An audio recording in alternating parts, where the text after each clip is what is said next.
وہ دور گزر گیا جب کامیابی کی ڈیفینیشن یہ ہوا کرتی تھی کہ اگر آپ کو ایک تھپڑ لگا ہے تو جواباً آپ نے بھی ایک تھپڑ مار دیا، یا آپ کو کوئی تھپڑ نہیں لگا اور آپ نے اپنے مخالف کو 2 تھپڑ جڑ دیے۔ آج کامیابی کی ڈیفینیشن یہ ہے کہ آپ کو لگنے تو 4 تھپڑ چاہیے تھے، مگر صرف آپ کو 2 تھپڑ لگے، لہٰذا مبارک ہو آپ کو زیادہ تھپڑ نہیں لگے، قسم خدا کا۔ آپ بار بار ہمیں بتا رہے ہیں، صبح دوپہر شام ہمیں بتا رہے ہیں کہ ہمارا جو کرنٹ اکاؤنٹ ہے وہ اب ڈیفیسٹ میں نہیں رہ رہا ماضی کی طرح، بلکہ وہ 1.2 ارب ڈالر سرپلس ہو گیا ہے۔ بہت اچھی بات ہے کہ سرپلس ہو گیا۔ آپ یہ کیوں بھول جاتے ہیں کہ امپورٹس نہیں ہو رہی؟ آپ یہ کیوں بھول جاتے ہیں کہ پاکستان اپنی ضروریات کی 10% اشیاء بھی خود نہیں بناتا؟ 90% پاکستان کا گزارا امپورٹڈ آئٹمز پر ہوتا ہے۔ اور آپ یہ کیوں بھول جاتے ہیں کہ لوگوں کی قوت خرید نہ ہونے کی وجہ سے اور بڑے انویسٹرز کے پاکستان سے اپنا سرمایہ نکال لینے کی وجہ سے اور آئی ایم ایف کی کڑی شرائط کی وجہ سے پاکستان میں امپورٹس نہیں ہو رہی، بہت کم امپورٹس اب ہو رہی ہیں پہلے کی نسبت۔ تو جب امپورٹس نہیں ہو رہی یعنی کہ اکنامک ایکٹیویٹی نہیں ہے، یعنی کہ مارکیٹ میں اس طرح سے بزنس نہیں ہو رہا جس طرح کے ماضی میں ہو رہا تھا، یعنی کہ ملک میں اتنے بائر نہیں ہیں، لوگوں کی اتنی کیپیسٹی ٹو شاپ نہیں ہے جتنی ماضی میں تھی، تو اس کے نتیجے میں اور انویسٹرز کی خاص طور پہ اتنی کیپیسٹی نہیں ہے کہ وہ امپورٹ زیادہ چیزیں کریں،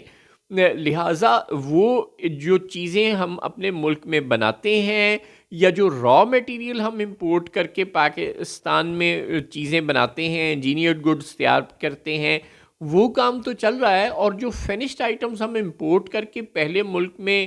اندرون ملک بیچتے تھے وہ اب پہلے کی نسبت کم ہو چکا ہے بہت زیادہ، جس کے نتیجے میں امپورٹ بل کم ہے۔ مگر وہ امپورٹ بل کم ہونے کی وجہ سے آپ کا کرنٹ اکاؤنٹ تو سرپلس ہو گیا، بہت اچھی بات ہے، لیکن جو پیسہ ہے وہ بھی تو مارکیٹ میں گردش نہیں کر رہا، جس کی وجہ سے جاب لیسنس زیادہ ہے، جس کی وجہ سے بے روزگاری زیادہ ہے۔ ان مسائل کو بھی تو غور کریں۔ ان مسائل کو آپ غور کرنے کے لیے تیار ہی نہیں ہیں، اور آپ ہمیں بار بار یہ بتا رہے ہیں کہ مبارک ہو، باوجود اس کے کہ ہم نے انٹرنیٹ بند کیا ہماری آئی ٹی کی ایکسپورٹس میں اضافہ ہو رہا ہے۔ او بھائی آپ خود سوچیں کہ آپ نے انٹرنیٹ پر قدغنیں لگائیں، اس کے باوجود آئی ٹی کی ایکسپورٹس میں اضافہ ہوا، تو اگر آپ نے یہ قدغنیں نہ لگائی ہوتی تو پھر کتنا زیادہ اضافہ ہوا ہوتا۔ آپ شرمندہ ہونے کی بجائے اپنی حرکتوں پہ الٹا اپنی غلط حرکتوں کو اپنا کریڈٹ بنا کر پیش کر رہے ہیں۔ کرنٹ اکاؤنٹ کے سرپلس ہو جانے کا آپ ہمیں بتاتے ہیں، یہ نہیں بتاتے کہ بزنس مین امپورٹرز امپورٹ کر کے باہر سے چیزیں اندرون ملک بیچنا کم کر دی ہے کیونکہ لوگوں کی پیئنگ کیپیسٹی نہیں رہی، لوگ مارکیٹ میں خریدار نہیں رہا۔ آپ یہ بتاتے ہیں کہ انٹرنیٹ کی بندش کے باوجود آئی ٹی ایکسپورٹس میں اضافہ ہو گیا۔ آپ یہ نہیں بتاتے کہ اگر انٹرنیٹ کی بندش نہ ہوئی ہوتی تو پھر آئی ٹی ایکسپورٹس میں اب کی نسبت کتنا اضافہ ہوا ہوتا۔ تو محمد اورنگزیب صاحب اور شہباز شریف صاحب اور ان کے سلیکٹرز بہت اچھا کام کر رہے ہوں گے،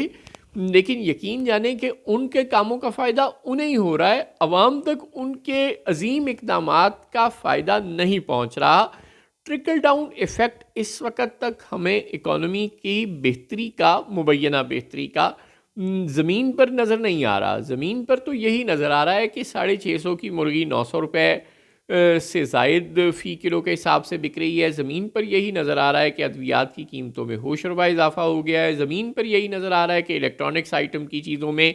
جو اسحاق ڈار جو ڈالر کے ساتھ کر کے گئے تھے، اس کی وجہ سے جو اضافہ ہوا تھا وہ اسٹیبلشمنٹ کے اور محمد اورنگزیب کے ڈالر کو کنٹرول کرنے کے باوجود وہ اضافہ جو اشیاء کی قیمتوں میں، امپورٹڈ الیکٹرانکس آئٹم اور دیگر چیزوں کی قیمتوں میں ہوا تھا، وہ اضافہ واپس نہیں ہوا۔ لہٰذا عوام کو آپ کے عظیم معاشی اصلاحاتی اقدامات کا فائدہ کب ملے گا، اس سوال کا جواب صرف دے دیں، بڑی مہربانی ہوگی۔